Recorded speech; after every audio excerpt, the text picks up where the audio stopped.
तुम्हाला देखील दातांच्या कोणत्या समस्या असतील तर बनवा हे घरगुती चूर्ण. या चूर्णच्या वापराने तुमच्या दातांचे सर्व प्रॉब्लेम्स दूर होणार आहेत.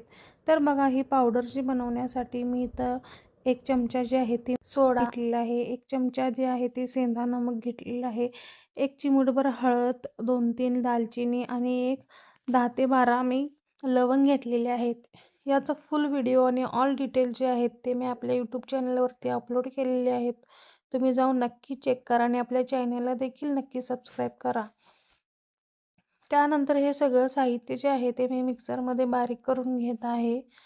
तुमच्या दातांचे कोणताही प्रॉब्लेम असू दे, दात पिवळे होणे, दातातून रक्त येणे, हिरड्यांना सूज येणे, हिरड्यातून रक्त येणे किंवा तोंडातून दुर्गंधी येणे, याच्यासारखे सर्व प्रॉब्लेम जे आहेत ते चूर्णच्या वापराने तुमचे निघून जाणार आहेत. आता ही पूड जी आहे ती बारीक करून घेतलेली आहे.